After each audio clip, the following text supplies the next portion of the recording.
Hello, good evening সবাইকে। Welcome back to my channel Sumita dot Snigdha. তো আমি এখন রুটি করছি। তো আজ আমি তোমাদের সাথে মাটনের রেসিপিটা শেয়ার করব। আমি কি করে মাটনটা করি সেই রেসিপিটা আমি তোমাদের সাথে শেয়ার করব। তো রুটিটা আগে করে নিচ্ছি, তারপরে তখন মাটনটা করব। তো তো যারা এখন আমার চ্যানেলটা সাবস্ক্রাইব করনি প্লিজ সাবস্ক্রাইব করে দেবে এবং পাশে থাকা বেল আইকনটা অবশ্যই প্রেস করে দেবে, যাতে আমি ভিডিও আপলোড করার সাথে সাথেই তোমাদের কাছে নোটিফিকেশনটা পৌঁছে যায়।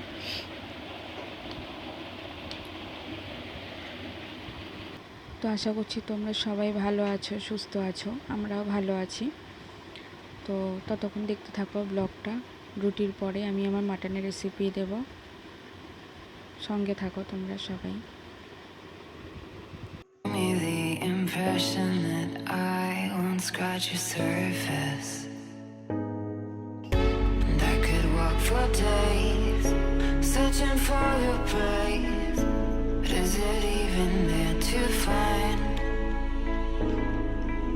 Is there a chance for me to learn your memories?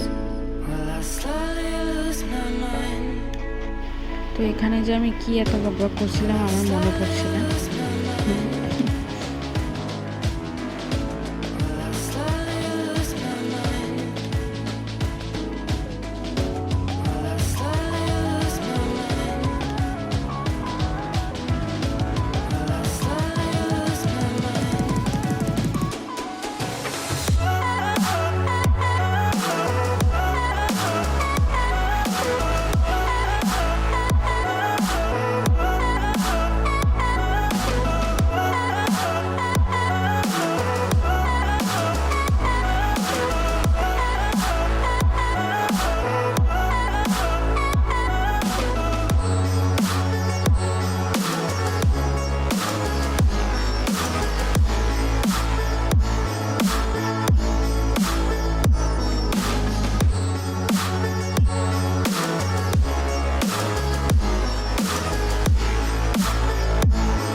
Lost in your maze, stuck in your gaze.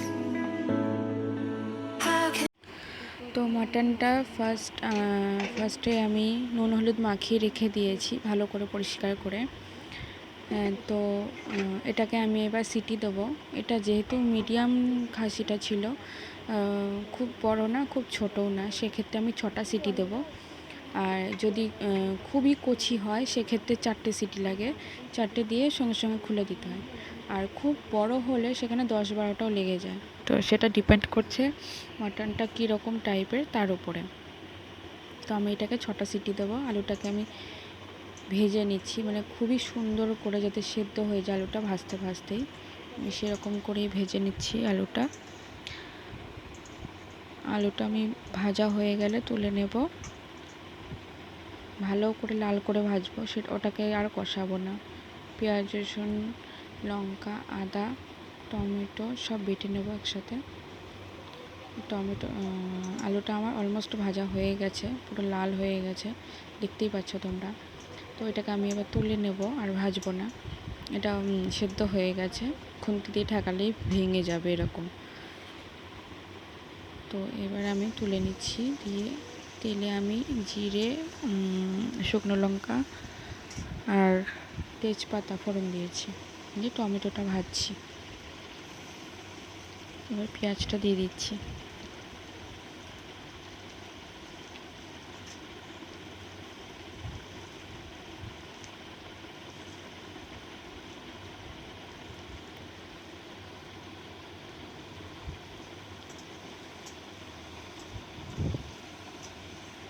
পেঁয়াজটা ভাজা হয়ে গেলে বেটে রাখা মশলাটা দিয়ে দেব, দিয়ে ভালো করে কষবো মশলাটা দিয়ে।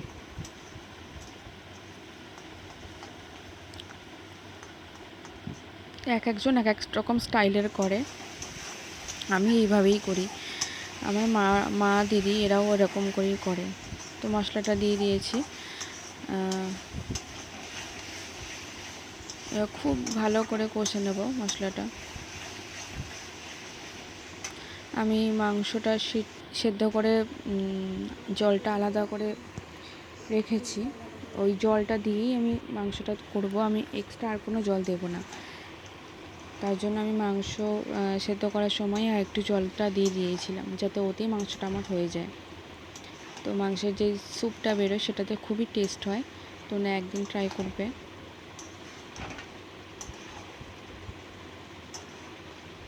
মাংসটা দিয়ে দিয়েছি, মাংসটা আমি কষছি এবার খুব সুন্দর করে। খুব বেশি কষা লাগবে না, কারণ এটা যেহেতু আগেই সেদ্ধ করা, এজন্য আমি শুধু মশলাটা মিক্স হওয়া পর্যন্তই কষবো। এতে খুব তাড়াতাড়ি মাংসটা রান্নাও হয়ে যায়, আর টেস্টটাও খুব ভালোও লাগে খেতে। আলুটা আমি দিয়ে দিয়েছি, এবার জলটা মিশিয়ে দেব, যতটুকু ঝোল করব সেরকম হিসেবে। খুব বেশি টেলটেলে ঝোল আমাদের বাড়িতে খায় না, একটু ঘন ঝোলই খায়। মাটনের হোক বা চিকেনের হোক, চিকেনের ঝোল তো খাইই না, চিকেনটা প্রায় কষাই থাকে। মাটনের ঝোলটাও খুব হালকাই খায়। তো কমপ্লিট আমার রান্না। তো ভালো লাগলে অবশ্যই একটা লাইক করবে, কমেন্ট করবে। দেখো পাশে আমার পেছনে দেখো কে বসে আছে।